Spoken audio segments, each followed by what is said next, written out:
Hello दोस्तों, नमस्कार। आज हम लोग पढ़ने जा रहे हैं इन्फ्लेशन व डिफ्लेशन से संबंधित ये निम्न टॉपिक। ठीक है, जैसा कि आप जानते हैं पार्ट 1 में मैंने बहुत कुछ समझा रखा है। अब उसी के आगे बढ़ते हुए हम लोग आज समझेंगे कि इन्फ्लेशन व डिफ्लेशन को कैसे कंट्रोल करते हैं। ठीक, उनके मापने का क्या तरीका है, मेजरमेंट मेथड क्या है। ठीक है, उससे रिलेटेड दूसरे कॉन्सेप्ट जैसे core inflation, headline inflation, stagflation व रिफ्लेशन, इनको समझेंगे। और अंत में जो भी पूर्व के क्वेश्चन आए हुए हैं उनको लेकर चर्चा की जाएगी, जिसका जवाब आपको देना है। अब आप सोचोगे जवाब मैं क्यों नहीं दूं, क्योंकि मैंने पढ़ाया है और आप जवाब देंगे, ताकि आपका दिमाग खुले। मुझे अपना दिमाग नहीं खोलना। ठीक, हाँ, आपको थोड़ी अच्छा नहीं लगेगा, पर याद रखिएगा मेरा पढ़ाने का तरीका ये है कि मैं वो पढ़ाऊं जो अच्छा होता है, ना कि जो आपको अच्छा लगे। ठीक है, जैसे कि आजकल कई संस्थाएं वो पढ़ाती है जो आपको अच्छा लगता है। चलिए आगे चलते हैं।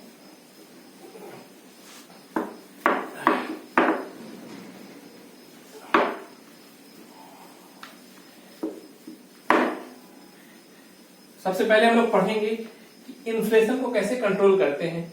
ठीक है, तो हम लोग जानते हैं ये दोनों कॉन्सेप्ट सेम है, मतलब एक ही सिक्के के दो पहलू है, जैसे कि मैंने पहले भी बताया था।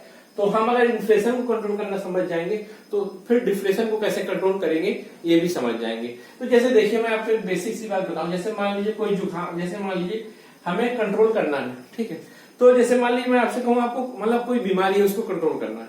जैसे मैं कहूं कि कोल्ड हो गया, सर्दी हो गई। ठीक है, तो अगर हमें कहा जाए कि इसको कंट्रोल करना है तो क्या कहा जाएगा, जिस कारण से सर्दी हो रही है उस कारण को अगर हम नियंत्रित कर लें, है ना, अर्थात जो कारण है, अगर हम इस कारण को नियंत्रित कर लें तो बीमारी नहीं होगी। हाँ, समझ रहे ना। तो इसलिए हमें कारण को समझना होगा। कारण, आज के किस कारण से बीमारी हो रही है, अगर हम उस कारण को रोक देंगे तो फिर बीमारी नहीं होगी। अगर यही हम मान के चले कि इन्फ्लेशन मान लीजिए एक बीमारी है, तो इन्फ्लेशन किस कारण से हो रही है तो हम उस कारण पे काम करेंगे और इन्फ्लेशन को रोक लेंगे। जैसा कि मैंने आपको बताया है कि इन्फ्लेशन के दो कारण होते हैं, एक सप्लाई साइड होता है, एक डिमांड साइड होता है। तो अगर हम इन्फ्लेशन के इन दोनों कारणों पे काम करेंगे तो इन्फ्लेशन को हम रोक सकते हैं। तो चलिए हम एक एक कारण को समझते हैं। जैसे मान लीजिए इन्फ्लेशन,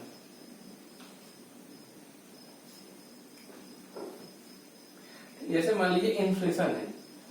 ठीक है, तो इन्फ्लेशन का मान लीजिए एक साइड है डिमांड साइड। ठीक, मान लीजिए मैंने क्या कहा था कि जब वस्तु की व सेवा की मांग ज्यादा हो जाती है ना, जब मैंने कहा था वस्तु या सेवाओं की मांग ज्यादा हो जाती है तो इन्फ्लेशन होता है ना। मैंने एक उदाहरण देकर समझाया था कि मान लीजिए ज्यादा रूम की मांग होगी तो रूम रेंट बढ़ जाएगा, अर्थात भाव बढ़ जाएंगे। मैंने आपको उदाहरण देके बहुत अच्छे से समझाया था। तो जब डिमांड ज्यादा होती है तो इन्फ्लेशन होता है। फिर मैंने बताया था कि डिमांड क्यों ज्यादा होती है, अर्थात मांग कैसे होती है। तो मैंने कहा था कि मनी सप्लाई, है ना, मुद्रा की पूर्ति। मैंने कहा था कि जब लोगों के पास पैसा होता है तभी तो लोग सामान खरीदने की डिमांड करते हैं। यदि जेब में पैसा ही ना हो तो लोग डिमांड ना कर पाएंगे, है ना। तो लोगों के पास पैसा होता है तभी डिमांड होती है। पर सवाल ये उठता है कि पैसा कहां से आता है। बात यही है कि पैसा कहां से आता है। तो भाई पैसा आएगा दो संस्थाओं से, एक तो सरकार के माध्यम से। वो कैसे हो सकता है, सैलरी, ठीक, या मान लीजिए कोई योजना के तहत सरकार आपको सीधे पैसा दे रही है, जैसे छात्रवृत्ति पेंशन योजना, या मतलब छात्रवृत्ति या पेंशन योजना या विधवा पेंशन योजना। मान लीजिए कोरोना राहत योजना एक आ जाए, ठीक, कि कोरोना से पीड़ित हर आदमी को पैसा मिलेगा। ठीक, तो ऐसा हो सकता है ना कि सरकार आपको कई तरीके से पैसा देगी। जैसे मनरेगा में सरकार आपको पैसा देती है। भाई सरकार आपको पैसा दे रही है ना आपके हाथ में। ठीक, तो सरकार कई तरीके से पैसा देती है। जैसे मान लीजिए सातवां वेतन आयोग, इसमें भी सरकार ने क्या की, सैलरी बढ़ा दी तो ज्यादा पैसा मिल रहा है। तो सरकार कई तरीके से आपके पास पैसा देती है ना। सरकार कई तरीके से पैसा देती है। ऐसे ही क्या है, पैसा एक और साधन से आता है लोन के द्वारा, अर्थात बैंकों के द्वारा।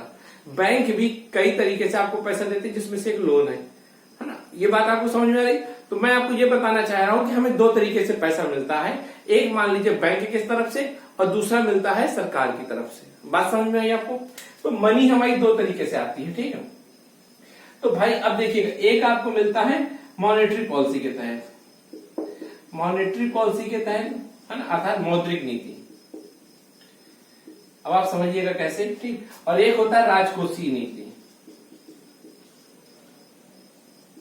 ठीक है, फिजिकल पॉलिसी। अब आपको मैं ये बता दूं कि सरकार जो भी करती है उसको फिजिकल पॉलिसी के अंतर्गत रखेंगे, और जो आरबीआई करती है, आरबीआई मतलब सारे बैंक, उसको इसमें रखेंगे, ठीक। और जो सरकार करती है उसको यहां रखेंगे। क्लियर? तो हम इन दो बातों को समझ में हम आ रहा है, ठीक है। तो अगर इन दोनों को महंगाई रोकनी है तो इन दोनों को क्या करना पड़ेगा, मनी सप्लाई को कम करना पड़ेगा। अगर मनी सप्लाई हमारी कम होगी, लोगों की जेब से पैसा जाएगा, अर्थात लोगों की जेब से पैसा गायब हो जाए या लोगों की जेब में पैसा आए ना, बात समझ आ रही? तो लोगों के पास जब पैसा ही नहीं रहेगा तो लोग क्या करेंगे, डिमांड कम करेंगे। जब लोगों के पास पैसा नहीं रहेगा तो लोग डिमांड कम करेंगे, उससे इन्फ्लेशन कम होगा। बात क्लियर? अब देखिए इन दोनों से कैसे पैसा कम, ठीक है। मान लीजिए अगर सरकार क्या कहे, सरकार टैक्स बढ़ा दे, डायरेक्ट टैक्स, ठीक, डायरेक्ट टैक्स। इसका एक एग्जांपल होता है, जैसे मान लीजिए आयकर। अगर मान लीजिए सरकार आयकर बढ़ा दे, आयकर मतलब जो आपकी सैलरी पे लगता है। मान लीजिए कोई आदमी 1000 कमा रहा था, अब 1000 में मान लीजिए पहले 10% टैक्स लगता था, तो क्या करता था वो 100 रुपए टैक्स भी दे देता था और 900 रुपए खर्चे में रखता था। लेकिन मान लीजिए सरकार ने कहा कि अब 20% टैक्स लगेगा, तो भाई 1000 तो कमा रहा है, 20% टैक्स हो गया, अर्थात 200 सरकार को देगा और 800 रुपए अपने पास रखेगा। अब देखिए कि उसका खर्च करने वाला अमाउंट क्या हो गया, 800 हो गया ना, 800 हुआ। पहले वो 900 रुपए खर्च करता था, अब 800 रुपए खर्च करता, अर्थात वह अब 100 रुपए की कम डिमांड पैदा करेगा, अर्थात अब वो किसी न किसी वस्तु या सेवा की डिमांड कम करेगा। तो क्या होगा, मनी सप्लाई कम हो रही ना, अर्थात उसकी जेब से पैसा कट रहा है। जब जेब से पैसा कट रहा है तो डिमांड कम हो रही है और इन्फ्लेशन कंट्रोल हो रहा है। अर्थात सरकार टैक्स बढ़ाकर भी क्या कर सकती है, डायरेक्ट टैक्स बढ़ा के डिमांड को कम करके इन्फ्लेशन को कंट्रोल कर सकती है। बात समझ में आई आपको? तो मैंने एक तरीका क्या बताया आपको, मैंने एक तरीका बताया कि सरकार ऐसा कोई तरीका अपनाए जिससे डायरेक्ट टैक्स बढ़ा दे, जिससे उसकी मनी सप्लाई कम हो जाएगी, मतलब लोगों के पास पैसा कम रह जाएगा, डिमांड कम होगी, ठीक। और देखिए एक बात यहां आप ये समझिए कि सरकार के दो काम होते हैं, एक तो सरकार आय भी करती होगी इनकम की, है ना, और सरकार व्यय भी करती होगी। करती कि नहीं करती? सरकार पैसा कमाती भी है, भाई रेलवे से कमाती है, सरकार की कई फैक्ट्रियां मान लीजिए पीएसयू हैं, वो सब पैसा कमा भी तो रहे, लेकिन सरकार खर्च भी तो करती है। कहाँ कहाँ खर्च करती है? रेलवे में मान लीजिए पटरियां बिछा रही, ठीक, या मान लीजिए सड़क बनवा रही, तो कई तरीके से पैसा खर्च करती है ना। सामान भी सरकार खरीदती है, जैसे मान लीजिए स्वास्थ्य संबंधित पैसा, ठीक। तो जब सरकार क्या करती है, सरकार जब पैसा खर्च करती है या मान लीजिए कई योजनाओं में खर्च करती है ना, तो जब सरकार पैसा खर्च करती है, जैसे मनरेगा मान लीजिए, तो जब सरकार पैसा खर्च करती है और कमाती भी है, तो ये बताइए जब सरकार ज्यादा पैसा खर्च करेगी, है ना, मतलब सरकार जितनी कमा रही है उससे ज्यादा खर्च करे, तो इसका क्या मतलब होगा? इसका ये मतलब होगा कि सरकार ज्यादा पैसा मार्केट में भेज रही है। बात समझ में आई? क्योंकि सरकार की इनकम कम है, खर्चा ज्यादा है, मतलब सरकार अपने पास कम पैसा रख रही है, ज्यादा पैसा भेज रही है। जब ज्यादा पैसा भेज रही है तो मतलब मार्केट में ज्यादा पैसा आ रहा है, जब मार्केट में ज्यादा पैसा आ रहा है तो मतलब मनी सप्लाई बढ़ रही है। इसलिए कहा जा सकता है कि सरकार को अपनी आय बढ़ानी होगी और व्यय कम करना होगा, ठीक है। तो आय कैसे बढ़ेगी? टैक्स के माध्यम से। और व्यय कैसे कम करेगी? कई तरीके हैं, है ना। तो सरकार को अपना व्यय कम करना होगा। सरकार जितना अपना व्यय कम करेगी उतनी ही आय, जितना व्यय कम करेगी मनी सप्लाई कम होगी, डिमांड कम होगी। और क्योंकि सरकार मान लीजिए खूब रोड बनवा रही, तो एक उदाहरण के तौर पे भी मैं समझा रहा हूं, ठीक है, बहुत जनरल वे में समझना। मान लीजिए सरकार खूब पैसा खर्च कर रही, या मान लीजिए मनरेगा के तहत खूब पैसा खर्च कर रही, तो सभी मजदूरों को खूब पैसा मिल रहा होगा, तो डिमांड ही जनरेट करेंगे ना। बात समझ में आ रही? इसी तरह अगर सरकार कम व्यय करेगी, ठीक, तो सरकार जब कम व्यय करेगी तो मनी सप्लाई कम होगी। अभी मैं ठीक है, जब आप इकोनॉमी के दूसरे टॉपिक पढ़ोगे तो इसको और अच्छे से समझोगे। इकोनॉमी में कोई भी टॉपिक अलग नहीं होता, सब एक दूसरे से जुड़े होते हैं। ठीक, तो अभी केवल अपने अंदर एक सरल समझ पैदा करिए। ठीक, ज्यादा कॉम्प्लिकेटेड होने की कोशिश ना करिए, जितना मैं समझा रहा हूं बस उतना देखिए। बाद में जब आप दूसरे कॉन्सेप्ट समझेंगे तो इसको भी समझेंगे साथ में जोड़ के, तो फिर आपके अंदर एक समग्रता के साथ समझ आएगी, तब आपको अच्छा फील होगा। अभी अगर आपके मन में कोई सवाल आ रहा हो तो आप मुझे कमेंट के माध्यम से पूछ सकते हैं, वरना आपको खुद जवाब मिल जाएगा, बस आप धैर्य रखिए। तो हमने यह समझा कि मनी सप्लाई को कम करना होगा, उसके लिए टैक्स को सरकार बढ़ा सकती है, डायरेक्ट टैक्स को सरकार अपनी आय बढ़ा सकती है और व्यय कम कर सकती है। मान लीजिए प्री में क्वेश्चन आ जाए कि सरकार अगर व्यय ज्यादा करेगी तो मनी डिमांड ज्यादा होगी, इससे आप क्लियर, तो आप इसमें सवाल का जवाब देने में आपको मदद मिलेगी, इसलिए मैंने अभी यहां बता दिया। अब मान लीजिए कि सब कोई यहां आते हैं मॉनेटरी पॉलिसी में, ठीक है, तो चूंकि बैंक जितना भी लोन देता है वो मौद्रिक नीति के तहत देता है, तो मौद्रिक नीति आरबीआई डिसाइड करती है ना।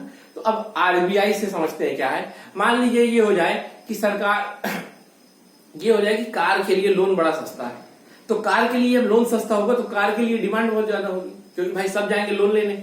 जैसे मान लीजिए 7% कार में लोन में मिल रही है, ठीक, लेकिन कार की डिमांड इतनी ज्यादा हो गई कि सप्लाई नहीं हो पा रही उतनी, क्योंकि भाई फैक्ट्री तो नहीं लग जाएगी ना 2 दिन में। मैं बार बार बोलता हूं कि मान लीजिए आप कार लोन लेने जाओगे तो 5 मिनट में लोन मिल जाएगा, लेकिन क्या फैक्ट्री लग जाएगी क्या 5 मिनट में? वो तो 2 साल में लगेगी ना, 3 साल या 4 साल, है ना, कई साल में। तो उसके हिसाब से क्या करेंगे हमें तुरंत आरबीआई तुरंत क्या करेगी कि भाई कार का लोन जो 7% है ना, उसको दरअसल कह दो 10%। तो अब भाई 3% ज्यादा हो गया, तो कई लोग कार लेने नहीं जाएंगे, ये सोचेंगे जब लोन सस्ता होगा तब जाएंगे। जब 3% ज्यादा हो गया और लोग कार लेने नहीं जाएंगे लोन, तो क्या होगी, कार की डिमांड कम हो जाएगी, है ना, तो महंगाई कम हो जाएगी। तो वैसे क्या, अगर आरबीआई में इंटरेस्ट रेट को बढ़ा दे, है ना, लगातार ब्याज दर को बढ़ा दे, तो उससे क्या होगा, लोग कम पैसा लेंगे लोन में, है ना, लोन में कम लेंगे, मतलब मनी सप्लाई कम होगी, क्योंकि लोन कम होगा तो मनी सप्लाई कम होगी, डिमांड कम होगी, इन्फ्लेशन कम होगा। बात क्लियर हो गई। इसको बोलते हैं, जब ऐसी मनी पॉलिसी जिसमें ब्याज दर ज्यादा होती है तो उसको बोलते हैं हॉकिश मॉनेटरी पॉलिसी। ये मैं भी आपको नेक्स्ट चैप्टर में पढ़ाऊंगा, तो ये वर्ड पूरा डिफाइन करूंगा। जैसे कि मैं बार बार बता रहा हूं कि सारे इकोनॉमी में सब आपस में जुड़े हुए हैं, ठीक, बस आपको पढ़ना है अच्छे से। तो आप समझिए कैसे, इंटरेस्ट रेट ज्यादा होगा तो लोग कम लोन लेने जाएंगे, कम लोन लेने जाएंगे तो मनी सप्लाई कम होगी, मनी सप्लाई कम होगी तो डिमांड कम होगा, डिमांड कम होगा तो इन्फ्लेशन कम होगा। तो इस तरह इन्फ्लेशन को कैसे कंट्रोल किया जा सकता है, मैंने इस ग्राफ के माध्यम से समझाया। अब सवाल ये कि डिफ्लेशन को कैसे कंट्रोल करेंगे, अर्थात डिफ्लेशन मैंने बताया था क्या था, ये सब मैं एक्सप्लेन कर चुका हूं। डिफ्लेशन कब होता है, जब लोग सामान खरीदने नहीं जाते बाजार। क्यों नहीं खरीदने जाते, क्योंकि लोगों के पास पैसा ही नहीं रहता। तो जैसे मान लीजिए अगर हमें इसको डिफ्लेशन कर दें, ठीक है, जैसे मान लीजिए ये डिफ्लेशन है, यही समझ, ठीक है, ठीक है। तो डिफ्लेशन कब होगा, डिफ्लेशन को मान लीजिए कंट्रोल करना। अगर हमें मान लीजिए डिफ्लेशन देखिए खराब होता है, जब ये खराब होगा तो हमें इसको क्या करना पड़ेगा, इसको कम करना है या खत्म करना है, अर्थात मंदी खत्म हो, लोग सामान ज्यादा खरीदें, अर्थात मांग बढ़े। जैसे ही मांग बढ़ेगी तो लोग सामान खरीदेंगे, तो सामान की कीमत बढ़ेगी, है ना, ये मैंने आपको पहले चैप्टर में बताया। तो डिफ्लेशन कब खत्म होगा, जब मांग बढ़ेगी। अब सवाल है कि मांग कैसे बढ़ेगी, मनी सप्लाई बढ़े। मनी सप्लाई कब बढ़ेगा, जब लोन सस्ता होगा। लोन कब बढ़ेगा, जब इंटरेस्ट रेट कम होगा। ये कब होता है, इसको बोलते हैं cheap money policy, cheap money policy या डोविश मनी पॉलिसी, ठीक है। 2 वर्ड यूज करते हैं, यूज कई सारे करते हैं। तो इसको बोलते हैं जब ब्याज दर कम हो, है ना, जब इंटरेस्ट रेट कम होगा, तो इंटरेस्ट रेट कम होगा तो लोग ज्यादा लोन लेंगे, ज्यादा पैसा जाएगा, ज्यादा डिमांड आएगी और डिफ्लेशन खत्म होगा। क्लियर। अब यहीं पर देखिए, ऐसे देखिए यहां पर क्या होगा, अगर सरकार मान लीजिए क्या करे, अब यहां बिल्कुल उल्टा होगा, सरकार टैक्स कम कर दे, डायरेक्ट टैक्स कम कर देगी सरकार, ठीक है, तो अर्थात लोगों के पास पैसा ज्यादा रहेगा। मान लीजिए सरकार टैक्स शून्य कर दे, तो लोगों के पास 1000 रुपए पूरा रहेगा खर्च करने को। अब 1000 जब खर्च रहेगा तो ज्यादा रुपए खर्च करेंगे, ज्यादा दुकानों में जाएंगे, लोग ज्यादा दुकान खोलेंगे, फिर दुकान खोलेंगे तो इकोनॉमी ग्रोथ करेगी। क्लियर? तो इस तरह समझना होगा। अर्थात राज्य को क्या करना पड़ेगा, राज्य को क्या करना पड़ेगा, आय कम करनी पड़ेगी अपनी और व्यय बढ़ाना पड़ेगा। तो यहां हम लोगों ने बहुत अच्छे से समझा है कि इन्फ्लेशन और डिफ्लेशन को कैसे कंट्रोल किया जा सकता है। अर्थात हम लोगों ने ये भी समझा कि होता क्यों है, साथ ही हमने ये भी समझा कि कैसे कंट्रोल किया जाता है। लेकिन ये केवल डिमांड साइड है, अभी सप्लाई साइड भी हम लोगों को समझना है। तो चलिए हम लोग चलते हैं, डिमांड साइड हो चुका, अब हम लोगों को सप्लाई साइड समझना है। उम्मीद करता हूं कि आप लोगों को समझ में आ रहा होगा, दिमाग अपना खोल के बैठे होंगे। ठीक है, अब कई बार तो सवाल ये होता है कि जब बच्चों को ऑफलाइन नहीं दिमाग लगता तो ऑनलाइन कहां कहां जाता होगा। ठीक है, और चलिए आपका जीवन आपके हाथ, आगे चलते हैं हम लोग। अब इन्फ्लेशन को फिर समझते हैं। ठीक है, मैंने इन्फ्लेशन को बताया था कि सप्लाई साइड भी कई कारण होते हैं। ठीक, सप्लाई साइड में जब भी सप्लाई कम हो जाती है तो चीजें महंगी हो जाती हैं। जैसे मान लीजिए वर्तमान में मास्क है, कोरोना से बचने के लिए मास्क एक जरूरी साधन है, लेकिन मान लीजिए मास्क का सप्लाई कम हो जाए और डिमांड लगातार ही बढ़ रही है।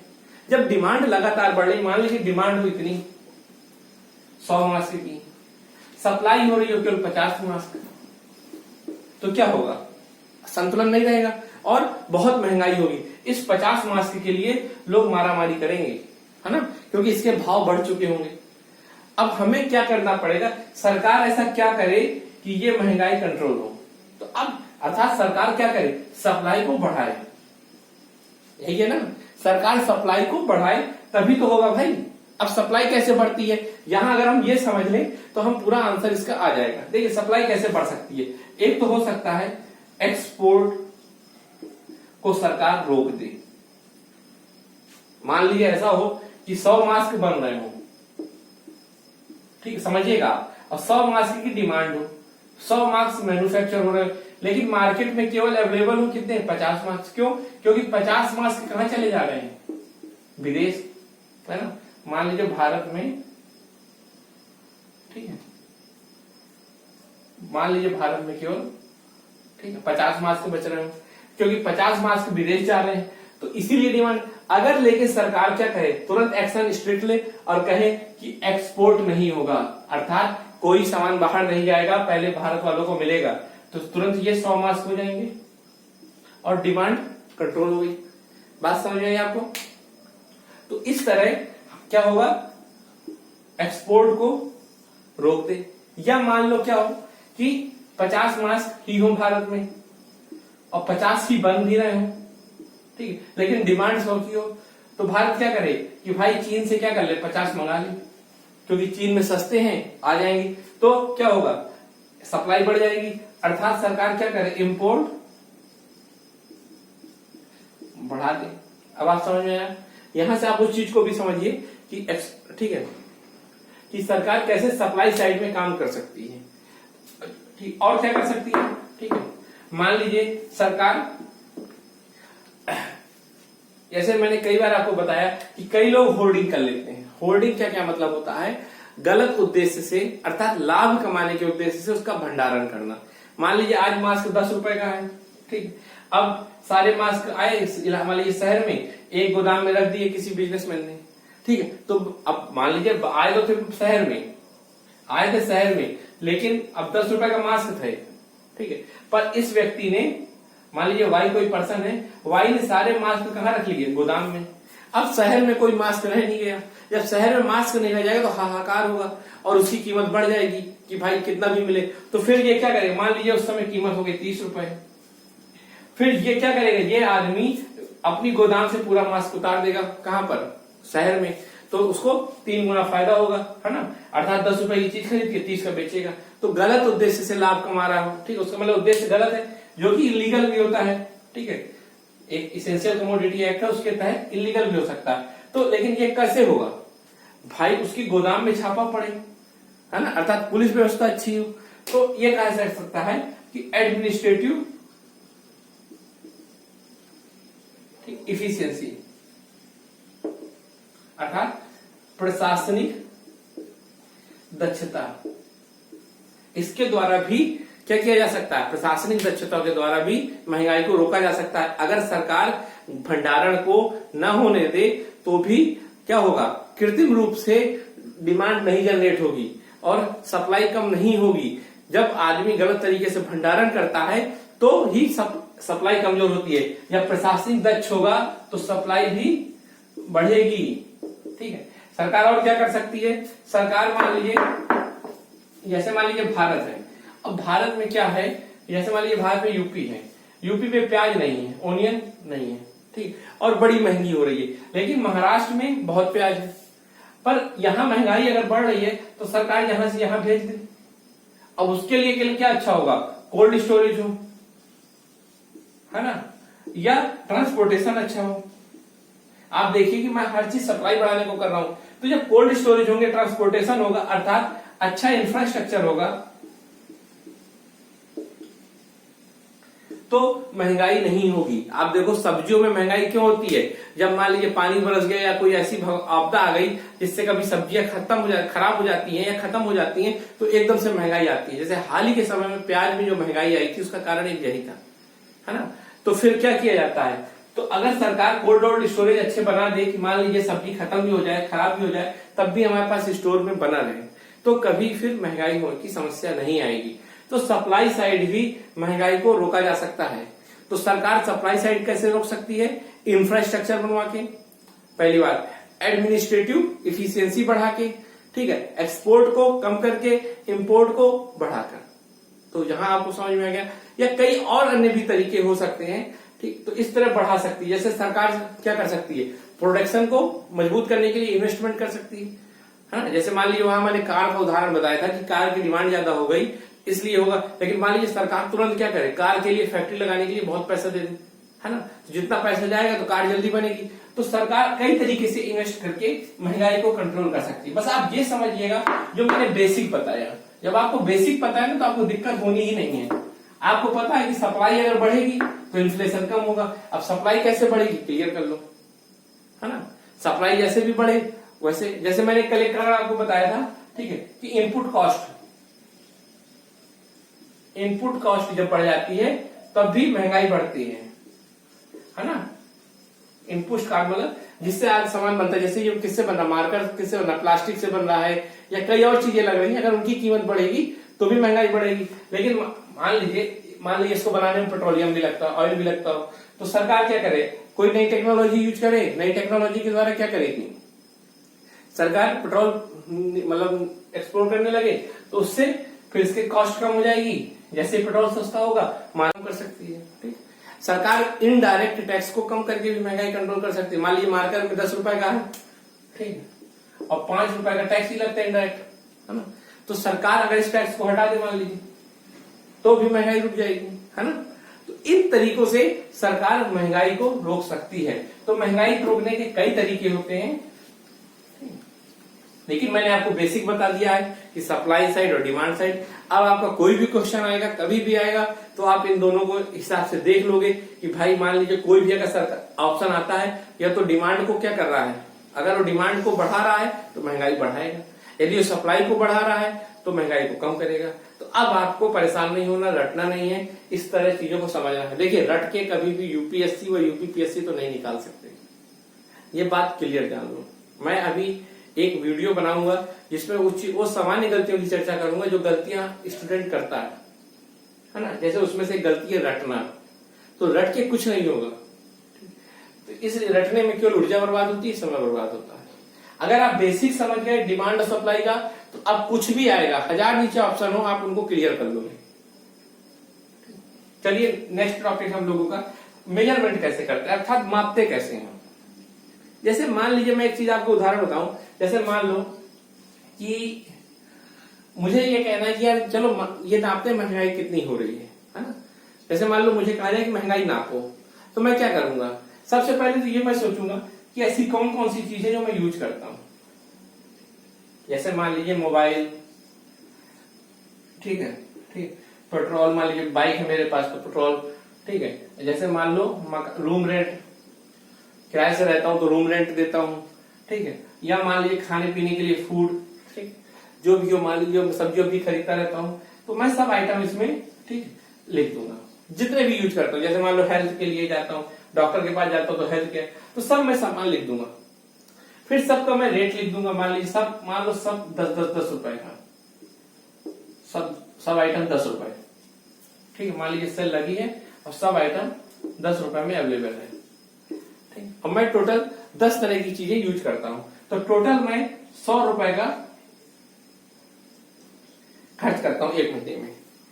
बात समझिएगा, ये बहुत ही बेसिक और बहुत ही जरूरी कॉन्सेप्ट है। मान लीजिए 100 रुपए मैं खर्च करता हूं, अब क्या करूंगा, 100 रुपए है और टोटल 10 आइटम, तो मैंने निकाला कि मैं 10 रुपए एवरेज याद रखिए, औसत है ये, ठीक है। तो 10 रुपए औसत है, समझ में आइए कि मैं जितना भी सामान खरीदता हूं महीने भर में उसकी औसत कीमत 10 रुपए है। ये मैंने अपने, जैसे मान लीजिए वर्तमान में कौन सा महीना चल रहा है, ठीक है। जैसे मान लीजिए जनवरी से लेते हैं, शुरू से लेते हैं, ठीक है। जनवरी से हमारी जनवरी 2000, ठीक है, 20 में है, इतना खर्च हुआ, बात समझिएगा। लेकिन अब मैं क्या करूंगा, अब मैं फरवरी 2020 को निकालता हूं। फरवरी 2020 में निकालता हूं तो मान लीजिए सब में 2-2 रुपए रेट बढ़ गए, अब सब मान 12 रुपए, ठीक है। 12 रुपए का सब आइटम हो गया, ठीक है। कोरोना के कारण कीमत बढ़ गई, अब मान लीजिए, तो ये क्या हुआ, टोटल आइटम हो गया 120 रुपए का, और ये अब आएगा औसत 10 रुपए का 12 रुपए। अब समझिएगा कि जनवरी में आया था टोटल एवरेज 10 रुपए, फरवरी में आया एवरेज 12 रुपए, तो मैं क्या करूंगा, मैं तुरंत कहूंगा कि 2 रुपए की वृद्धि हुई है ना,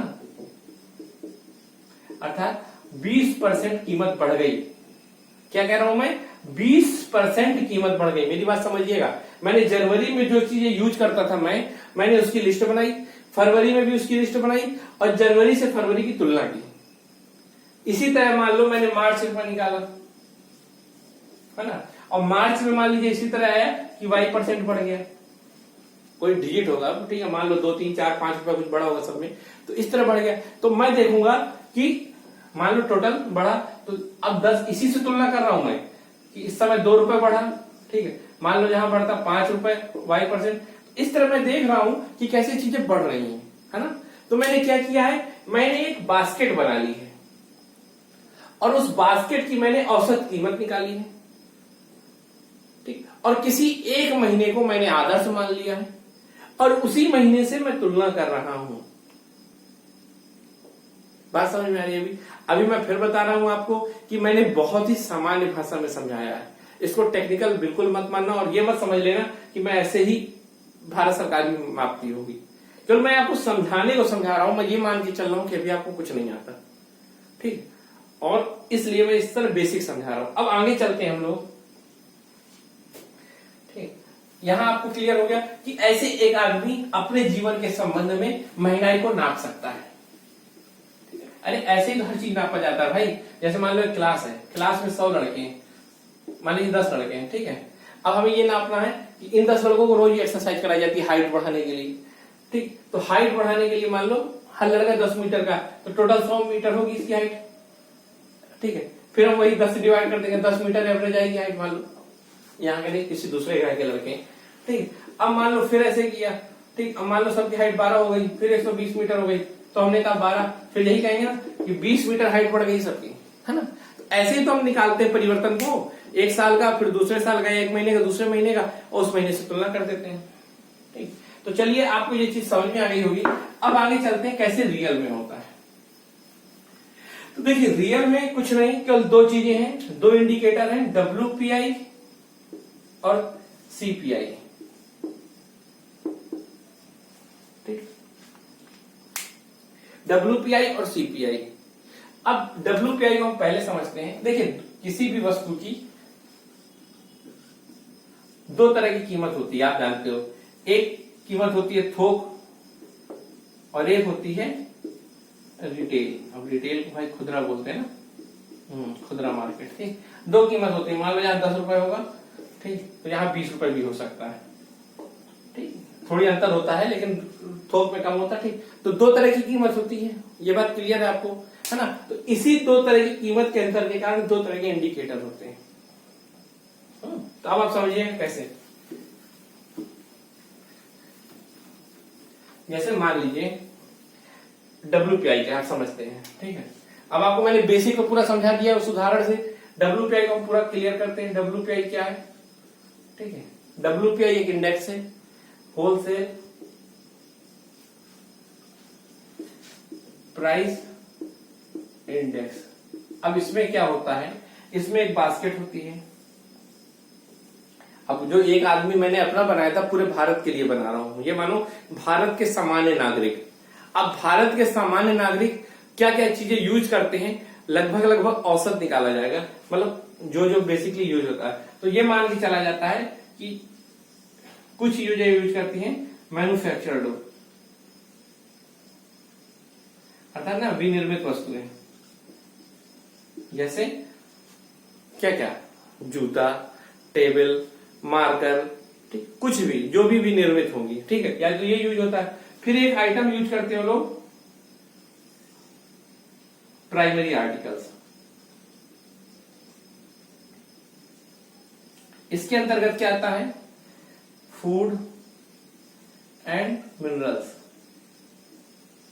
फूड एंड मिनरल्स इसमें क्या क्या, जैसे भोजन संबंधित, ये भी तो भाई सब आदमी खाना खाते हैं, ऐसा कौन है जो नहीं खाता। तो ये हो गया भोजन और चीज। और फिर तीसरा होता है, ठीक है, ये थोड़ी यहां कर, फिर तीसरा होता है फ्यूल एंड पावर, ठीक। खाना तो अपनी यूज हो, लेकिन मान लेते हैं पेट्रोल, डीजल, इलेक्ट्रिसिटी जो भी होता है वो यहां आता होगा। तो ये मानिए एक बास्केट है टोटल, ठीक है। बास्केट में 3 तरह के आइटम है, बात समझिएगा। 3 तरह के आइटम बास्केट में रख दिए जाते हैं। अब इसमें भी बहुत होंगे, इसमें कई आइटम होते हैं, 400-500, इसमें कई, मैं काउंटिंग नहीं बताऊंगा आपको एग्जैक्ट, नहीं आप वही रटने लगोगे, ठीक है। और जो जो इंपॉर्टेंट एग्जाम के लिए है मैं वो जरूर बताऊंगा, एग्जाम में कैसे पूछते हैं। यहां से क्वेश्चन एग्जाम में आता है प्री में लगभग हर साल। अब वो समझिएगा कहां से आता है, ठीक है। अब ये चीज वो है एक बास्केट में इतना आइटम है।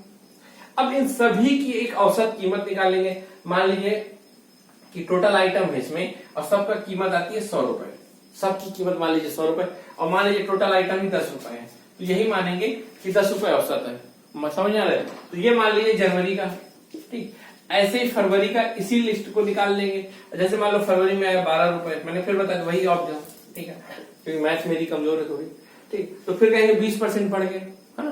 तो इस तरह कहते हैं कि महंगाई बढ़ रही है। तो हम क्या करते हैं, एक थोक मतलब एक बास्केट बनाते हैं, बास्केट में सभी वस्तुओं को रखते हैं और सभी वस्तुओं का हम होलसेल प्राइस, मैंने कहा 2 तरह के प्राइस होते हैं, सभी वस्तुओं का होलसेल प्राइस का औसत निकालते हैं, एवरेज, ठीक है। तो मतलब औसत निकालते हैं और फिर देखते हैं कि कैसा परिवर्तन आ रहा है। यहां तक क्लियर। तो आपको समझ में आया होगा कि ये क्या होता है। अच्छा मुझे आप एक बात बताइए कि जैसे मैंने आपको कहा कि जैसे मैंने आपको इसमें बताया कि जैसे मैंने कहा महंगाई 12% बढ़ी, 20% बढ़ी, तो सवाल ये होगा कि भाई किस साल की तुलना में बढ़ी, है ना, बात सही है ना। ये होगा ना कि किस साल की तुलना में बढ़ी। जैसे मैं कह दूं कि मेरी हाइट 5 मीटर बढ़ी, है ना, जैसे मान लो, ठीक, मान लो मेरी हाइट 5 फुट बढ़ी, ठीक है। नहीं तो अब ये होगा ना कि पहले मतलब किस साल कितनी थी उसकी तुलना में बढ़ी होगी ना। तो कोई ना कोई एक पिछला ईयर होगा, पिछले साल का ईयर होगा, उससे तुलना किया होगा ना, बात समझ में आ रही।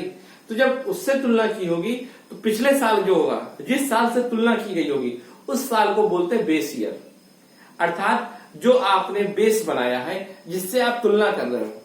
बात समझ में आ रही कि नहीं आ रही, है ना। जैसे मैंने इसमें जनवरी बनाया था, उसमें कि जनवरी मान लो मेरा बेस मंथ है, ईयर नहीं, मान लो मंथ, ठीक, एक बेसिक समझने को, है ना।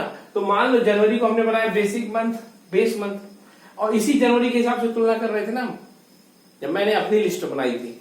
तो जब देश बनाता है तो देश क्या करता है, देश भी कोई एक बेस ईयर चुनता है, वो ईयर चुनता है ना, और उस ईयर से फिर हर बार तुलना करता है, ठीक है। जैसे मान लो उसने चुन लिया 2000, ठीक है, 11-12, ठीक, 2011-12 में एवरेज रेट निकालेगा, फिर फिर 2013-14 में निकाल के इससे तुलना करेगा, 15-16 में निकालेगा, 16-17 में निकालेगा, 17-18 में निकालेगा, 18-19 में निकालेगा, 19-20 में, और हर साल बताएगा कितनी महंगाई बढ़ रही है।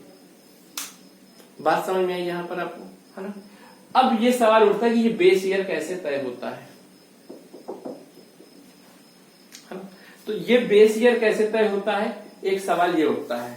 देखिए, बेस ईयर तब तय किया जाता है, बेस ईयर उसको बनाया जाता है ऐसे साल को जिस साल अर्थव्यवस्था में सबसे कम टर्बुलेंस हुआ हो, अर्थात अर्थव्यवस्था अपने मूल स्वभाव में काम किया हो, ना कि हलचल उसमें कोई रही। जैसे वर्तमान में कोरोना है, तो वर्तमान में कीमत बहुत ऊपर नीचे होगी, जो कि अर्थव्यवस्था के कारण मूलतः भारतीय अर्थव्यवस्था के कारण नहीं है, एक बाह्य हस्तक्षेप है ना। मतलब एक बाह्य हस्तक्षेप क्या कहेंगे, एक प्रकार का टर्बुलेंस है, ठीक है।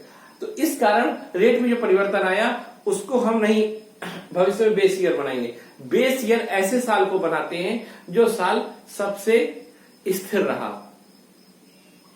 आपको ये समझ में आया कि नहीं आया? ऐसे मैं एक चीज बताऊंगा आपको, पहले यहां आप इसको समझ लीजिए, फिर बेस ईयर वाला कॉन्सेप्ट बताता हूं। बेस ईयर आपको समझ में आ गया, जिस साल से तुलना करते हैं बेस ईयर होता है, एवरेज निकालते हैं, ठीक है। और आपको बेस ईयर भी बता दूं कि 2011-12 ही है, पर जब भी आप कभी भी पेपर देने जा रहे हो अपना बेस ईयर देख के जाइएगा, क्योंकि शायद चेंज हो चुका हो। इसको बनाता कौन है?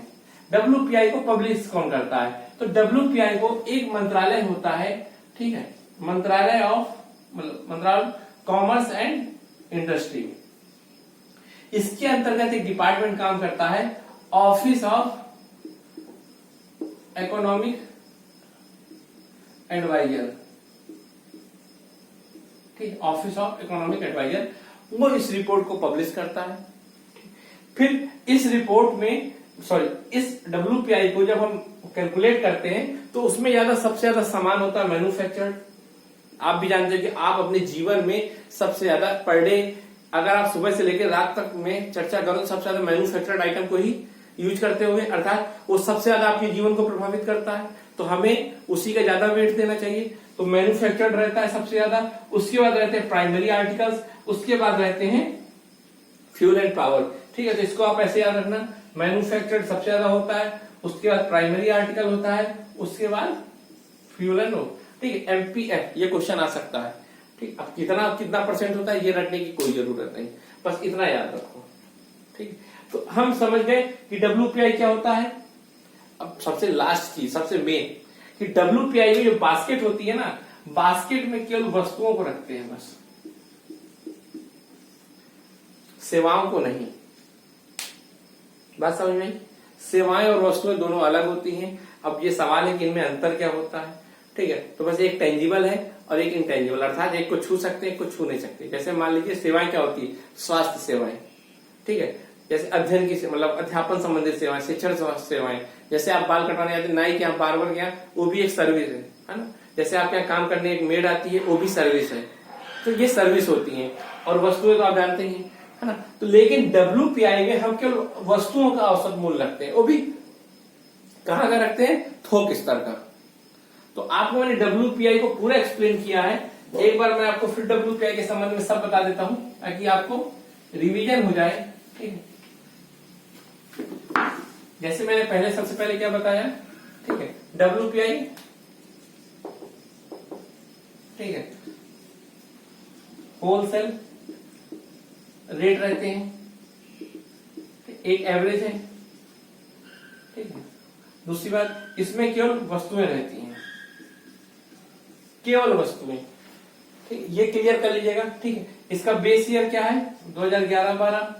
इसको कौन बनाता है, ministry of commerce and industry में, ठीक है, department of economic adviser, department of economic adviser, ठीक, सॉरी डिपार्टमेंट नहीं, सॉरी ऑफिस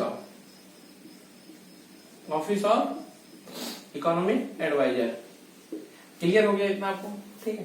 साथ में इसमें वेटेज किसका है, मैन्युफैक्चरिंग वस्तुओं का, फिर उसके बाद प्राइमरी आर्टिकल्स का, और प्राइमरी आर्टिकल्स के बाद फ्यूल का। तो ये आपको याद कर लेना है। समझाने को मैंने आपको समझा दिया इसको, ठीक। अब चलते हैं, आप देखिए दूसरी तरफ चलते हैं, CPI। ये दोनों इंडेक्स बहुत इंपॉर्टेंट है, तो इनको समझ लेते हैं। CPI क्या है, CPI, ठीक है, कंज्यूमर प्राइस इंडेक्स। अब इन दोनों इसको समझिए। अब आप कहोगे जब WPI था तो CPI बनाने की क्या जरूरत है ना। एक सवाल ये, जब आपके पास सवाल है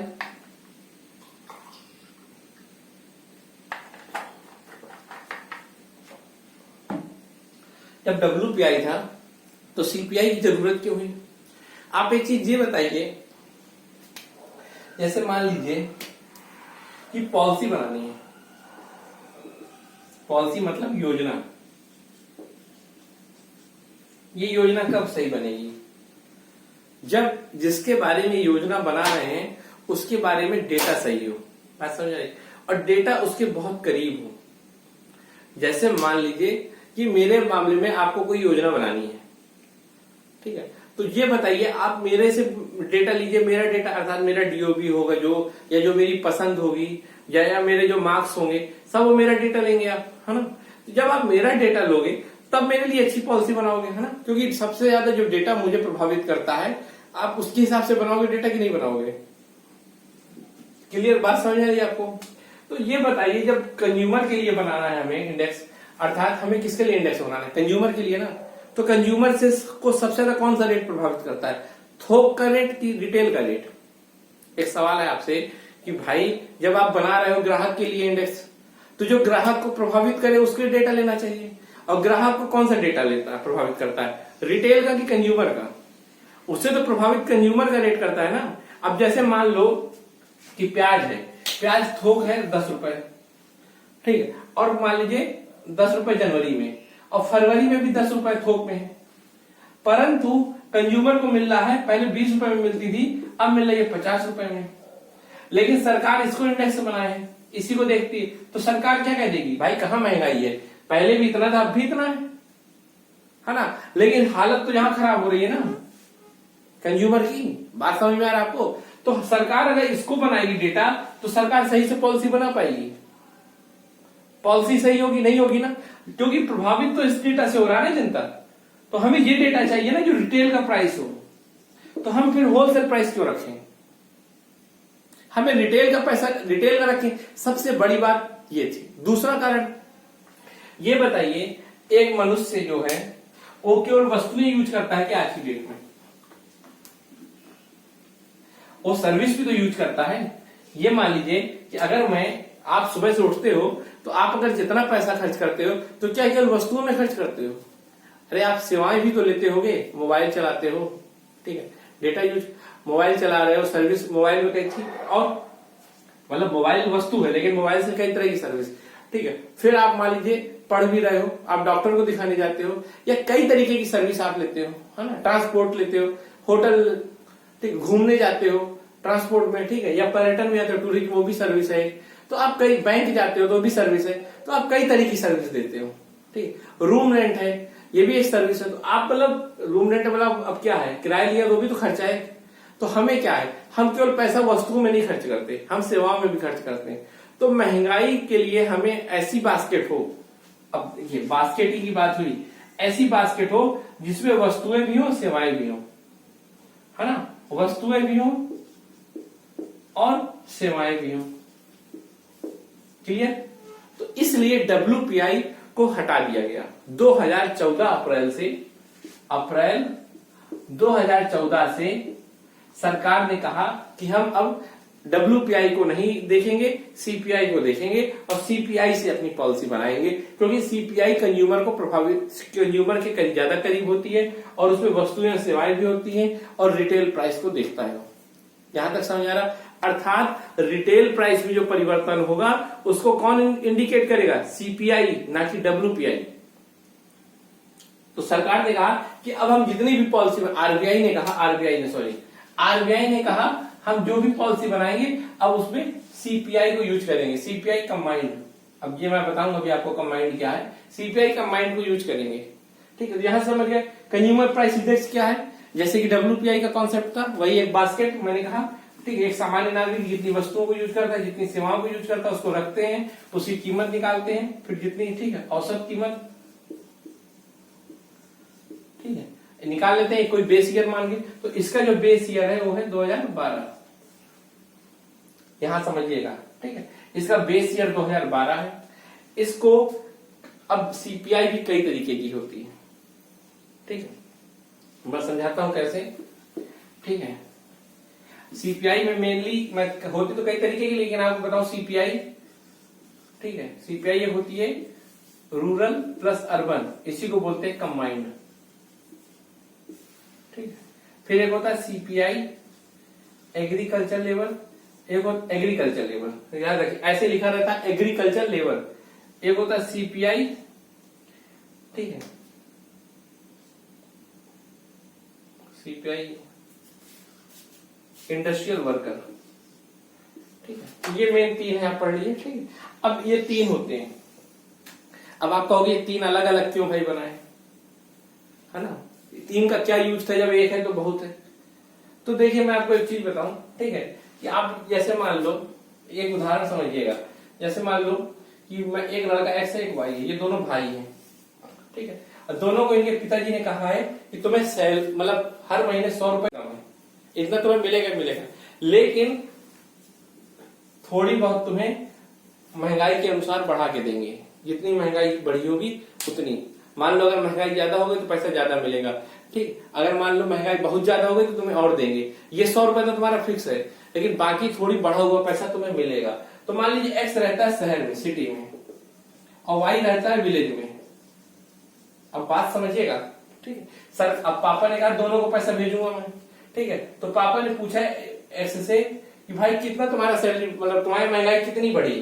तो पापा से कहेगा कि पापा देखो मेरे यहाँ किराया बढ़ गया रूम का, है ना, क्योंकि मेरा शहर था और शहर में रूम का किराया बढ़ गया है और खाने पीने की वस्तुएं बढ़ गई, इसलिए मुझे ज्यादा पैसा दो। पापा ने कहा चलो ठीक है, तुम्हें 20 रुपए एक्स्ट्रा देते हैं, केवल अभी समझिएगा, है ना। तो 20 रुपए तो एक्स्ट्रा देते हैं। पर चूंकि वाई विलेज में रहता था और ये शहर में रहता था, तो पापा ने इससे पूछा, तो कहता पापा जब उसको दे रहा तो मुझको भी दो। कहेगा नहीं, क्यों, क्योंकि तुम्हें फिक्स तो दे रहे, पर जो महंगाई है, अगर तुम्हारे शहर में बढ़ी, अगर तुम्हारे गांव में महंगाई बढ़ी हो, मान लो रूम का किराया बढ़ गया हो या खाने पीने की वस्तुएं महंगी हो गई तो देंगे, लेकिन नहीं महंगा हुआ तो नहीं देंगे। तो फिर इसका नहीं महंगा हुआ तो इसको 0 रुपए, अर्थात इसको 100 मिलेगा, इसको 120 रुपए मिलेगा, ठीक। तो ये क्या हुआ, ये सरकार ऐसे ही क्या करती है, सरकार जब सैलरी देती है तो उसके साथ महंगाई भत्ता भी देती है। सरकार जब सैलरी देती है तो उसके साथ महंगाई भत्ता भी देती है। अब वो महंगाई भत्ता कैसे देती है, जैसे महंगाई बढ़ी हो। चूंकि आप जानते हो कि गांव में रहने वाले लोग और शहर में रहने वाले लोग, इन दोनों की बास्केट में अलग अलग वस्तुएं होती हैं। अर्थात आपको पता है कि एक गांव का आदमी जितनी चीजें यूज करता है वो शहर का नहीं करता, या शहर का जितना यूज करता है उतना गांव का नहीं। जैसे मैंने आपको कहा कि रूम रेंट, ये शहर के लोग तो देते हैं पैसे, लेकिन गांव के लोग नहीं। तो अर्थात बास्केट अलग अलग होती है। जब बास्केट अलग होगी, ठीक है, तो उसके हिसाब से औसत कीमत अलग अलग होगी और महंगाई अलग होगी। मान लीजिए गांव में तो महंगाई बढ़ नहीं रही, शहर में बहुत तेज बढ़ रही है ना, तो फिर सरकार क्या कहेगी, शहर के वर्कर को तो देगी महंगाई भत्ता, पर गांव के वर्कर को नहीं देगी। इसीलिए अलग अलग दो तरह की इंडेक्स बनाई जाती हैं। अब इन तीनों को समझ लें। इसको कौन बनाता है, लेबर ब्यूरो। लेबर ब्यूरो कौन है, तो कहोगे ये ministry of labour and employment के अंदर काम करती है, ठीक है। इसको कौन बनाता है, इसको भी लेबर ब्यूरो, ये भी मिनिस्ट्री ऑफ वही लेबर ब्यूरो, ठीक। इसका बेस ईयर क्या है, एग्रीकल्चर लेबर का 1986, इंडस्ट्रियल वर्कर का क्या है बेस ईयर 2001। इसको कौन बनाता है, CSO, ठीक है। CSO किसके अंतर्गत काम करती है, ठीक,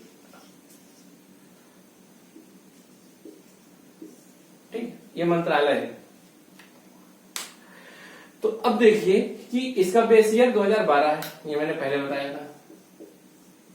WPI से अलग क्यों है CPI, WPI से CPI इसलिए अलग है कि WPI थोक के रेट देखता है, CPI रिटेल के देखता है। WPI में वस्तुएं बस है, CPI में वस्तुएं एवं सेवाएं दोनों हैं। अब आप समझ गए होंगे। तो यहां हमने समझा कि WPI और CPI क्या होता है, ठीक है। उम्मीद करता हूं कि आपको समझ में आया होगा। मैंने पूरी कोशिश की समझाने की, बहुत साधारण से साधारण उदाहरण देके समझाया, ठीक है। अब कुछ क्षमता तो आपको भी यूज करनी होगी ना भाई, आप ऐसे थोड़ी बैठे बस रहोगे, थोड़ी अपनी क्षमताओं को विकसित करो। और ठीक, और ना समझ में आया तो अब ये समझना कि तुम्हारी गलती है, मेरी नहीं। अब आगे चलते हैं, ठीक। सबसे मेन है वे कॉन्सेप्ट हम पढ़ेंगे, कोर इन्फ्लेशन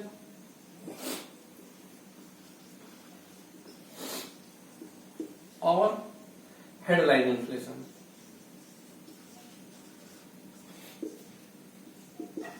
अब आप कहोगे इन दोनों में अंतर क्या है, आखिर दो कैसे हैं। मेरा एक सवाल आप ये बताइए कि मान लीजिए किसी क्लास में 10 लड़के हैं, है ना। 10 लड़के में केवल 2 लड़के शैतानी करते हैं और 8 लड़के सीधे हैं। अगर आप ये 2 लड़के शैतानी करता है, ये 2 समस्या पैदा कर रहे हैं, तो आप क्या करोगे, इन दोनों को मारोगे बस, या दंड दोगे, कुछ भी करोगे, फाइन करोगे तो ठीक। लेकिन मान लीजिए अगर पूरे क्लास के बच्चों को रोज आप डांटोगे कि अगर ये 2 शोर करते हैं, मारो पूरे बच्चों को, है ना। तो क्या होगा कि ये 8 लड़के भी किसी दिन बगावत कर देंगे और पूरी क्लास खराब हो जाएगी, है ना। तो ये कहने का तात्पर्य, मान लीजिए एक और उदाहरण देते हैं, मान लीजिए आपके पैर में चोट लगे और सर तक प्लास्टर कर दो, तो जो आदमी खा पी पा रहा था वो भी ना कर पाएगा।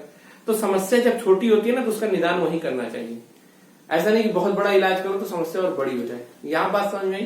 तो इसी तरह इन्फ्लेशन में भी क्या होता है कि कई बार इन्फ्लेशन की समस्या होती बहुत छोटे स्तर पे है, लेकिन जब हम समाधान अगर उसका पूरे स्तर पे करेंगे तो समस्या और बड़ी हो जाएगी। चलिए मैं इसको एक उदाहरण से आपको समझाता हूं और अच्छा लगेगा, ठीक है। जैसे मान लीजिए कि जैसे आपको पता है, ठीक है, कि ये बास्केट है मान लीजिए, ठीक। अब इसमें आप देखिए कि फूड होंगे, फ्यूल होगा या अदर्स थिंग्स होंगी, ठीक। अब लेकिन सबसे ज्यादा महंगाई आप देखोगे कि इन्हीं 2 में दिखती है। इन 2 में रेट बहुत ऊपर नीचे होता है, फूड एंड फ्यूल में आप देखते होगे सामान्यतः इन्हीं 2 में होता है। मान लीजिए ये दोनों महंगा हो रहा है आइटम, फूड एंड फ्यूल, और ये सब चीजें कोई महंगी नहीं हो रही, मतलब कार, टीवी, मोबाइल, कुछ भी देख लीजिए, स्वास्थ्य सेवाएं, ठीक है, अध्यापन का सेवाएं, कुछ भी महंगा नहीं हो रहा, बस ये 2 आइटम महंगे हो रहे हैं। अब आरबीआई टेंशन में आ गई कि भाई महंगाई बढ़ रही है, तो क्या करेगी, वो कहेगा इंटरेस्ट रेट बढ़ा दो, है ना। अब इंटरेस्ट रेट बढ़ा दो, अब आप बहुत ध्यान से सुनिएगा, मतलब ब्याज दर बढ़ा दो। मुझे एक बात ये बताइए कि जब ब्याज दर बढ़ाओगे तो फिर कौन ब्याज में पैसा लेने आता है, केवल कार खरीदने वाले कि कार बनाने वाले। कार बनाने वाले भी आते हैं पैसा, भाई किसान भी आता कि नहीं आता, किसान आता पैसे लेने, ठीक है। मान लीजिए चला कार बनाने वाला जो होगा, कार में भी निर्माता वो भी आएगा, टीवी भी निर्माता भी आएगा, मोबाइल भी निर्माता भी, सब आएंगे। लेकिन जब इंटरेस्ट रेट महंगा हो जाएगा तो कोई नहीं आएगा, नहीं आएगा ना। जब कोई लेने नहीं आएगा तो ये बताओ सप्लाई क्या होगी, क्योंकि जब इनके पास पैसा ही नहीं होगा तो ये उत्पादन ही नहीं करेंगे, समझ में आया। जब ये सप्लाई नहीं होगी तो सप्लाई कम हो जाएगी, और जब सप्लाई कम हो जाएगी तो महंगाई क्या होगी, इन्फ्लेशन बढ़ जाएगी। अब आप बताओ भाई, समस्या यहां 2 थी, हमने क्या किया, पूरे अर्थव्यवस्था में महंगाई बढ़ा दी। क्यों, क्योंकि हमने यहां इलाज करना था, इलाज पूरे में कर दिया। लेकिन अगर हम मात्र इन दोनों में काम करें और इनको छोड़ दें तो समस्या का समाधान होगा। अब आप ये भी देखो कि ये दोनों सप्लाई साइड वाले कारण हैं, जबकि यहां डिमांड साइड वाला कारण होता है ना। तो ये दोनों सप्लाई साइड है, फूड और फ्यूल। मान फ्यूल क्या होता है, फ्यूल की डिमांड बढ़ जाती है क्या कभी, मान लो युद्ध ना हो बस, तो क्या होता है कि क्या आपकी गाड़ी किसी दिन ज्यादा तेल खा देती है क्या, मतलब 1 लीटर या 4 लीटर, ऐसा तो नहीं होता। डिमांड तो वही रहती है ना नॉर्मल, ठीक। लेकिन फूड का यही नहीं कि एक दिन आप बहुत ज्यादा रोटी खाते हो, एक मतलब चला आज महीने में ज्यादा ही रोटी खाना, 12-13 रोटी, रोज 2 रोटी खाते थे, ऐसा तो नहीं है ना। तो फूड और फ्यूल की डिमांड ज्यादा नहीं बढ़ती, लेकिन आप देखो कि एकदम से सप्लाई ही कम हो जाती है। जैसे प्याज की सप्लाई कम हो गई थी, या मान लीजिए कि अरब कंट्री में लड़ाई हो गई तो तेल की सप्लाई कम हो गई। जैसी सप्लाई कम होती है तो महंगाई बढ़ती है, अर्थात ये दोनों सप्लाई से रिलेटेड हैं। जबकि ये डिमांड से रिलेटेड है। और जब हम एक सा इलाज करते हैं तो समस्या और बड़ी हो जाती है, इसलिए हम इन दोनों को अलग अलग करेंगे। समझ में आ रही आपको बात? अब आगे चलते अलग अलग कैसे करेंगे, तो आप ये समझिए, ठीक है। अलग अलग कैसे करेंगे, तो मान लीजिए हेड इन्फ्लेशन है, हेडलाइन इन्फ्लेशन, इसके अंतर्गत मान लीजिए सभी इन्फ्लेशन को ले लिया, सभी चीजों को, फूड फ्यूल सबको लेके जो इन्फ्लेशन आता है उसको बोलते हैं हेडलाइन इन्फ्लेशन। लेकिन जब इससे हम फूड एंड फ्यूल जैसी चीजों को निकाल देते हैं, इन्फ्लेशन को एक्सक्लूड कर देते हैं, है ना, माइनस कर देते हैं, तो जो बचता है उसको बोलते हैं, ठीक है, कोर इन्फ्लेशन। बात समझ में आई आपको? हेडलाइन इन्फ्लेशन से जब फूड एंड फ्यूल अर्थात जो वोलाटाइल नेचर के होते हैं, जिनमें ऊपर नीचे बहुत होता रहता है, उनको निकाल देते हैं तो कोर इन्फ्लेशन आता है। अब मान लीजिए आरबीआई को कोई पॉलिसी बनानी है, तो आरबीआई एक हेडलाइन इन्फ्लेशन की निकालेगा और कोर इन्फ्लेशन निकालेगा, है ना, और उसके हिसाब से फिर पॉलिसी बनाएगा, है ना। अगर मान लीजिए कोर इन्फ्लेशन बढ़ रहा है, ठीक है, तो फिर वो सबके लिए काम करेगा। लेकिन अगर मान लो केवल हेडलाइन इन्फ्लेशन बढ़ रहा है, मान लो जैसे मान लो ये हेडलाइन इन्फ्लेशन ऐसे जा रहा है, पर कोर इन्फ्लेशन ऐसे जा रहा है ना, मतलब ये नहीं बढ़ रहा, हेडलाइन बढ़ रहा है, तो आरबीआई समझ जाएगा कि ये फूड और फ्यूल की देन है केवल, बस। अर्थात फूड एंड फ्यूल को कंट्रोल करो तो कोई दिक्कत नहीं है ना। हमें पूरी अर्थव्यवस्था पे कड़े नियम नहीं लागू करने, हमें केवल फूड एंड फ्यूल पे काम करना है, और वो काम डिमांड साइड का नहीं, सप्लाई साइड का है। तो सरकार को बता देगा कि भाई ज्यादा एक्सपोर्ट इंपोर्ट करो या कहीं भी इन्वेस्ट करके लाओ, हमें नहीं मैटर, लेकिन वो बता देगा। तो आप समझ में आ गया, ठीक है। तो इससे ये समझिए, चलिए, तो यहां आपको समझ में आया हेडलाइन इन्फ्लेशन और कोर इन्फ्लेशन। हेडलाइन इन्फ्लेशन से जब हम वोलेटाइल नेचर के फूड एंड फ्यूल इन्फ्लेशन को निकाल देते हैं तो कोर इन्फ्लेशन बचता है। ये प्री में आ सकता है, इसको याद रखिएगा। अब चलिए एक नया कॉन्सेप्ट है स्टैगफ्लेशन, इसको समझ लेते हैं क्या है भाई। एक होता है स्टैग्नेशन, ये बहुत शानदार टॉपिक है, और दूसरा होता है इन्फ्लेशन, ये दो वर्ड से मिलकर बना है। स्टैग्नेशन माने होता है स्थिरता, मतलब स्थिर हो जाना। इन्फ्लेशन का मतलब होता है मुद्रास्फीति, अर्थात महंगाई बढ़ना। अब सवाल ये है कि ऐसा भाई शब्द क्या बना जिनमें दोनों नेचर हो। चलिए इसका पहले भी मजे के लिए एक और उदाहरण दूं। मान लीजिए एक इंसान है, इंसान को एक साथ दो बीमारी है, एक तो भाई इसको बीपी लो है और दूसरा इसको शुगर हाई है। ये डॉक्टर के पास जाता है तो डॉक्टर क्या कहेगा, चलो भाई तुम्हें एक काम करते, बीपी लो है तो तुम्हें फ्लूइड दे देते हैं, मतलब लिक्विड चढ़ा देते हैं जिसमें शुगर होगा और नमक होगा, है ना, तो तुम्हारा बीपी बढ़ जाएगा और तुम आराम हो जाओगे। कहेगा साहब मैं मर जाऊंगा क्योंकि मेरा शुगर बढ़ जाएगा फिर, है ना। अर्थात एक बीमारी का इलाज करेंगे तो दूसरी बीमारी बढ़ जाएगी, तो ये बड़ी खराब समस्या है। ये जब समस्या होगी तो इलाज करना सबसे मुश्किल होगा। आप देखते हो कि कई बार डॉक्टर ऐसी कंडीशन में फंसते हैं, है ना, तो इसका बड़ा मुश्किल इलाज होता है। वैसे ही ये इकोनॉमी में भी एक बड़ी खतरनाक बीमारी है स्टैगफ्लेशन, और जब उसमें दो चीजें एक साथ होती हैं, ठीक है, एक होता है स्टैग्नेशन और दूसरा होता है इन्फ्लेशन। ये दोनों एक दूसरे के बिल्कुल, स्टैग्नेशन का मतलब ये मान के चलिए कि बेरोजगारी बढ़ रही है, ठीक है, बेरोजगारी बढ़ रही है, आप ये मान लीजिए, ठीक है। स्टैग्नेशन मतलब बेरोजगारी बढ़ रही है, ठीक है। तो नॉर्मल क्या होता है, एक सामान्य कंडीशन होती है कि जब इन्फ्लेशन होता है तो कब होता है इन्फ्लेशन, आप बताओ। इन्फ्लेशन कब होता है, जब डिमांड ज्यादा होती है ना। जब डिमांड ज्यादा होगी तो इन्वेस्टमेंट होगा भाई, जब लोग ज्यादा मांगेंगे तो ज्यादा बनाने वाले आएंगे, ज्यादा बनाने के लिए ज्यादा फैक्ट्री लगेगी, मान लीजिए ज्यादा इन्वेस्टमेंट होगा, फैक्ट्री ज्यादा होगी, फैक्ट्री होगी तो एम्प्लॉयमेंट बढ़ेगा। तो नॉर्मल ये कहा जाता है कि इन्फ्लेशन से रोजगार बढ़ता है, अर्थात तो रोजगार अगर बढ़ रहा होगा तो इन्फ्लेशन होगा, इन्फ्लेशन से रोजगार होगा। ये एक नॉर्मल फिनोमिना है जो हम लोग देखते हैं। परंतु कई बार ऐसा देखा गया है, कई बार क्या 1970 के दशक में अर्थात 1973 के आसपास, ठीक है, जितने भी वेस्टर्न कंट्री थी अर्थात यूके, यूएसए उसमें ये देखा गया कि इन्फ्लेशन भी बढ़ रहा है ना, लेकिन बेरोजगारी भी बढ़ रही है। जबकि कहा जाता था कि इन्फ्लेशन बढ़ने से बेरोजगारी कम होती है।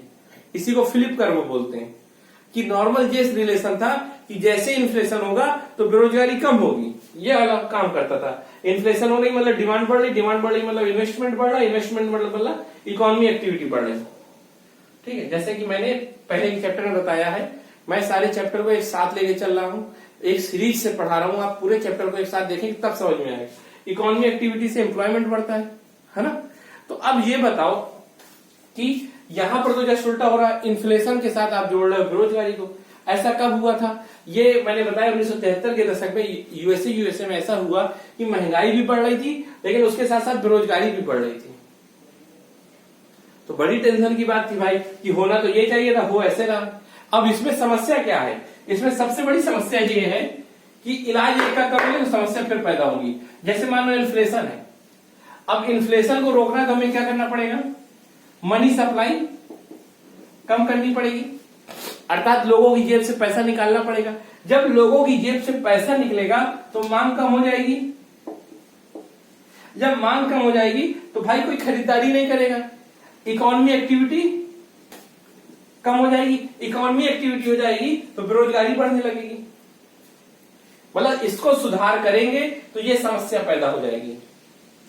अब इसका सुधार करते मान लीजिए बेरोजगारी कब बढ़ेगी? जब लोगों के पास पैसा हो और लोग खरीदारी करें, अर्थात जब लोग TV, mobile, fridge, washing machine खरीदेंगे तभी तो फैक्ट्री लगेगी, है ना। जब फैक्ट्री लगेगी तभी तो रोजगार बढ़ेगा। तो बेरोजगारी कैसे बढ़ेगी? खत्म होगी, सॉरी कैसे खत्म होगी? जब डिमांड बढ़ेगी। और डिमांड कब होगी? जब पैसा होगा। और जैसे ही पैसा होगा तो इन्फ्लेशन हो जाएगा। अब देखिए, अगर हमें बेरोजगारी कम करनी है तो हमें क्या करना पड़ेगा? हमें मांग बढ़ानी पड़ेगी, है ना। मांग के लिए हमें क्या करना पड़ेगा? मनी सप्लाई बढ़ानी पड़ेगी। और जैसे ही मनी सप्लाई बढ़ेगी तो इन्फ्लेशन बढ़ेगा। यहां समझिए, मांग बढ़ा, अगर हमें बेरोजगारी को कम करना है, जैसे मान लीजिए बेरोजगारी को हमें कम करना है तो हमें क्या करना पड़ेगा? मांग बढ़ानी पड़ेगी। मांग बढ़ाने के लिए मनी सप्लाई बढ़ानी पड़ेगी। लोगों की जेब में पैसा जाएगा तभी तो डिमांड बढ़ेगी।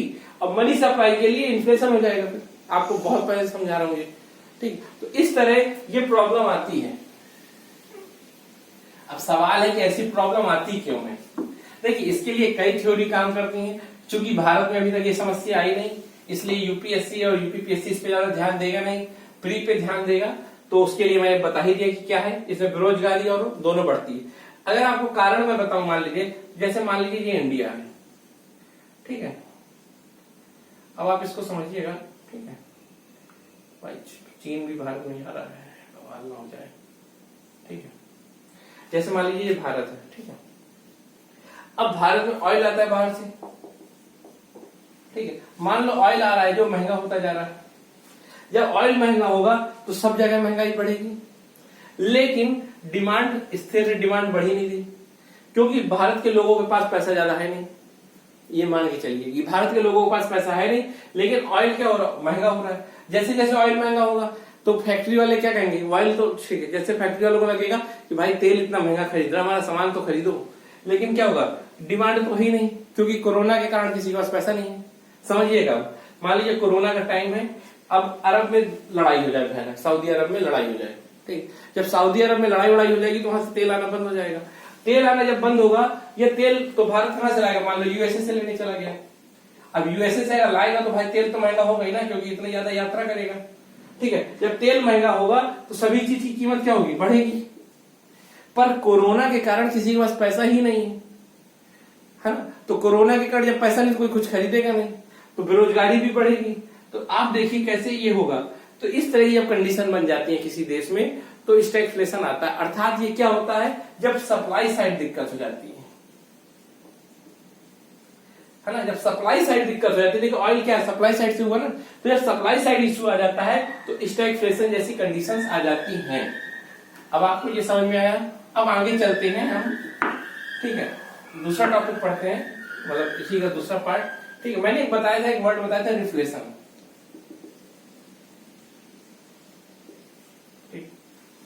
देखिए, मैंने आपको शुरू में ही बताया था कि एक होता है इन्फ्लेशन, वस्तुओं की कीमत जब बढ़ती है, लेकिन जब वस्तुओं की कीमत बढ़ने की दर कम हो जाती है तो उसको बोलते हैं डिसइन्फ्लेशन। लेकिन जब वस्तुओं की कीमत नीचे गिरने लगती है तो उसको बोलते हैं डिफ्लेशन। ठीक है, ये बताया था इन्फ्लेशन, ये बताया था हमने डिसइन्फ्लेशन। क्या मैंने बताया था? इसमें क्या हो रहा है, महंगी होने की दर कम हो गई।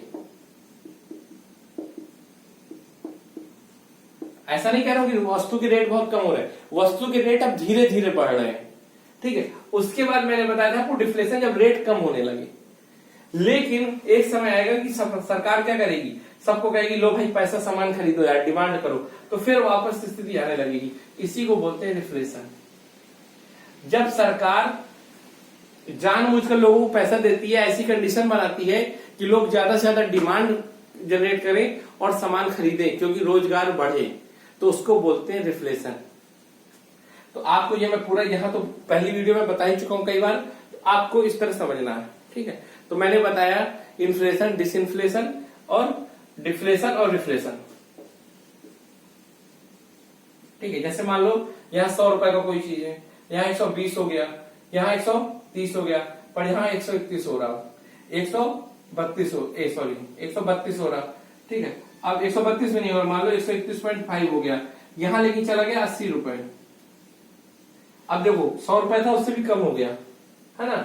लेकिन मान लो सरकार ने धीरे धीरे कोशिश की, रेट बढ़ने लगे फिर बढ़ने लगे, तो ये ऐसे चलता है। चलिए, तो अब ये टॉपिक आपको पूरा समझ में आ जाना चाहिए। यहाँ ना आए दोबारा वीडियो को देखिए, या फिर मुझसे कमेंट के माध्यम से आप पूछ सकते हैं। इसके सारे नोट्स मैंने आपको टेलीग्राम पे पोस्ट कर दिए हैं, नीचे मेरा लिंक दिया होगा, आप उससे जाके टेलीग्राम ग्रुप पे जुड़िए और आपको इसके सारे नोट्स मिल जाएंगे। ठीक है, अब इससे संबंधित सवालों को लेकर चर्चा होगी, आपकी स्क्रीन में सवाल आएंगे। ठीक, आप उसका जवाब दीजिएगा और जवाबों का डिस्कशन मैं नेक्स्ट वीडियो में कर दूंगा।